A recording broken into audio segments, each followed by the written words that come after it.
Ողջույն բարեկամներ, ես Վարդանն եմ, զբաղվում եմ գրաֆիկ դիզայնով և բարի գալուստ իմալիք։ Վերջերս ես մի շատ գեղեցիկ preview պատրաստեցի Միկա Թանգյանի YouTube տեսանյութի համար ու տեսագրեցի ստեղծման process-ը ու հասկացա, որ դրանից կարելի է շատ գեղեցիկ խոսակցային տեսանյութ ստանալ։ Այս տեսանյութում ես ձեզ ցույց կտամ, թե ինչպես կարելի է այսպիսի նկարի ստանալ այսպիսի լուսանկար, կկիսվեմ, թե ինչ տեխնիկաներ և նրբություններ եմ օգտագործել, որպեսզի ստանամ վերջնական արդյունք։ Դե իսկ մինչև տեսանյութի բուն թեմային հասնելը կխնդրեմ, որպեսզի դուք դնեք լայք, բարեգործագրվեք ալիքին, ստեղծեք զանգակին, որպեսզի բաց չթողնեք հետագա դուրս եկավ նոր ավելի որակյալ ու ինֆորմատիվ տեսանյութերը։ Դե ինչ, շատ չերկարացնեմ, միացնում եմ ինտրոն ու անցնում ենք առաջ։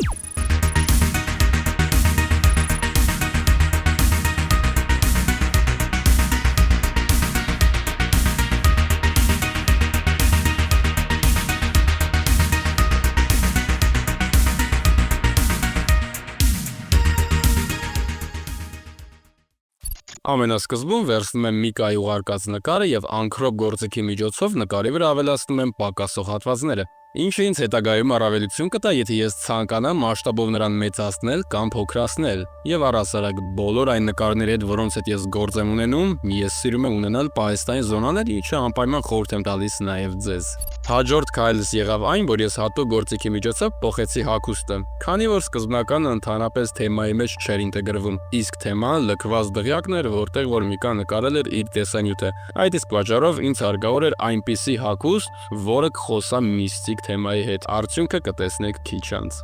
Ստանալով ինձ զգոհացնող արդյունք, ես անցա հաջորդ դետալի ավելացմանը։ Ի սկզբանե նկարը այնպիսին է, որ ձեռքի մեջ պետք է լույս լինի։ Դա ես ևս ավելացնում եմ։ Ու ոչ մեկ փորձից եմ կարողանում ստանալ գոհացնող արդյունք, բայց ի վերջո դա եղավ։ Երբ գլխավոր կերպարի հետ ամեն ինչ արդեն նորմալ էր, ես անցա հետևի ֆոնին։ Այստեղ ինձ օգնության հասավ արհեստական բանականությունը։ Հիմա շատերը կասեն, թե բա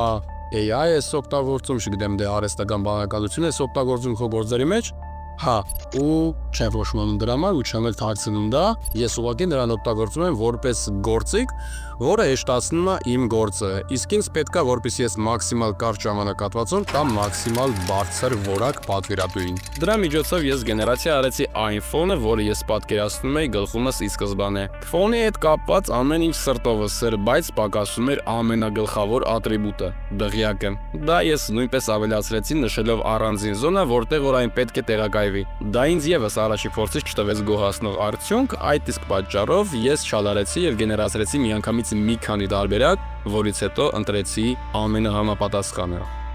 Երբ բոլոր գլխավոր ատրիբուտները պատրաստ էին, այսինքն կերպարը, գլխավոր օբյեկտը եւ ֆոնը, ես տեղափոխվում եմ Photoshop եւ սկսում եմ աշխատել կոմպոզիտինգի, բլենդինգի ու գունամշակման վրա։ Դեֆորմացիա եւ պլաստիկա գործիքների միջոցով ես վերև եմ բարձրացնում լույսը։ Վերացնում եւ շտկում եմ մանր կիքսերը։ Քանի որ ֆոնը ինձ միևնույն է դատարկ էր թվում, ես որոշեցի չորացած ծառեր ավելացնել անկյունային հատվածներում։ Կամերառով գործիքի միջոցով Միկային հավասարեցնում եմ ֆոնի հետ ըստ լույսի, ստվերի եւ գունային գամմայի։ Քանի որ դղյակը ինձ թվում էր ֆոնի հետ ոչ այնքան էլ համահունչ, ես ավելացնում եմ լուսավորություն այն հատվածներում, որտեղ որ տրամաբանորեն պետք է լուսավորվեր երկնքից։ Սա ճիշտ է, տեսնողների համար ոչ այդքան էլ նկատելի դետալ է, բայց միևնույն է, ես սիրում եմ ուշադրություն դարձնել անգամ ամենամանր դետալներին։ Միկան ուզում էր, որ նկարում առկա լինի կարմիր լուսավորություն, որը ավելի կընդգծեր տեսանյութի միստիկ թեման։ Սկսում եմ ֆոնից, առանձնացնելով մեջտեղի պլանի քարերը ֆոնից, որպեսզի գործողությունները կիրառեն միայն ֆոնի վրա, իսկ քարերի վրա կկատարեմ առանձին աշխատանք։ Ավելացնում եմ հասարակ կարմիր լուսավորություն, որը գնալով խանվում է ինչքան բարձրանում է։ Դրանով ցույց եմ տալիս, որ լույսի աղբյուրը գտնվում է ներքևի հատվածում։ Անցնում եմ քարերին։ Քանի որ ֆոնի լույսը հզոր է, պետք է նաև լուսավորություն ավելացնել քարերի վրա։ Ես դրա համար ստեղծում եմ Hue Saturation Correction շերտ, ամրացնում եմ քարերի շերտին եւ ավելացնում եմ լույսը այն հատվածում, որտեղ որ պետք է լինի։ Նույն մեթոդով ավելացնում եմ լուսավորություն նաեւ դղյակի վրա, որպեսզի լուսավորությունը պատկերի մեջ ստանա ավելի ծավալուն տեսք։ Ու հիշեք, լույսը շատ ծավալուն թեմա է։ Ես դրա թեորեմը չեմ կարող բացատրել այս տեսանյութում, դրա համար առանձին տեսանյութ է հարկավոր պատրաստել։ Հակիրճ կասեմ այն, որ լույսը տարբեր մակերևույթների վրա ընկնում է տարբեր ձև։ Դա կախված է մակերեսի տեքստուրայից, լուսավորությունից, պլանային դասավորվածությունից եւ այլն։ Տեսարանը ավելի ծավալուն դարձնելու համար ես պլանների միջև եղած հատվածներում ավելացնում եմ նշուշ, իսկ ամրոցի պատուհաններին ավելացնում եմ լուսավորություն։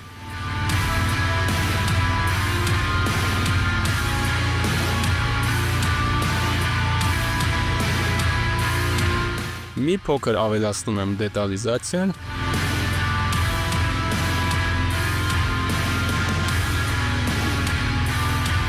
Այստեղ արդեն Միկայի վրա ավելացնում եմ մակերևութային կարմիր լուսավորություն, որպեսզի նրան ինտեգրեմ տեսարանի հետ ըստ լուսավորության։ Դե ֆոնարիկի լույսը չեմ մոռանում իհարկե։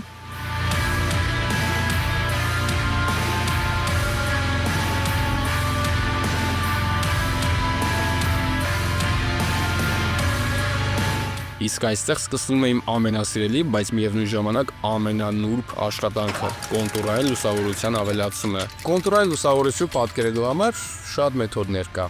Ես օրինակ օգտագործում եմ իմ ամենասիրելի մեթոդներից մեկը, երբ որ ստեղծում եմ շերտ, safe shot, այսինքն ստեղծում եմ safe shot-ով սպլաշնոյ, դրանից ավելացում եմ դատարկ շերտ, ամրացում եմ ներքևի սևին, սևը դրվում է screen rejim կամ ռուսերենով էկրան, ու ամենավերևում ստեղծում եմ gradient map layer ու ամրացում դատարի շերտին։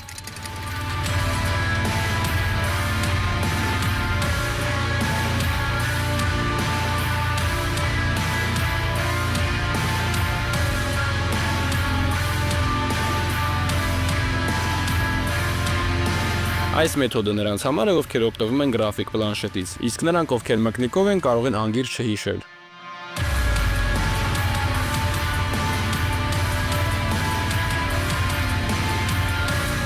Այնտեղ, որտեղ չկա կարմիր լույսի աղբյուր, ավելացնում եմ հասարակ սպիտակ լուսավորություն։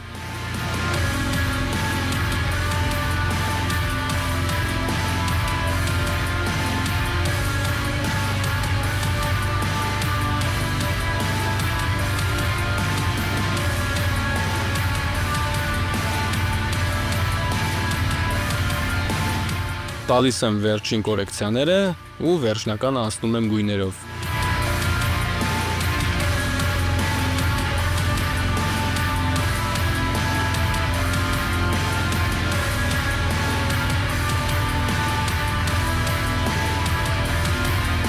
Դե իսկ հիմա եկեք էտապ առ էտապ տեսնենք արդյունքը։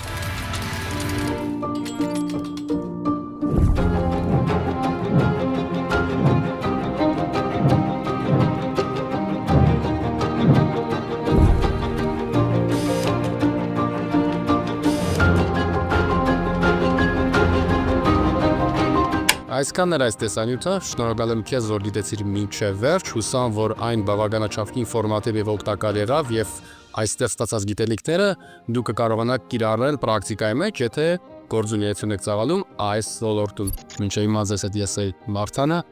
լավ եղեք, առայժմ։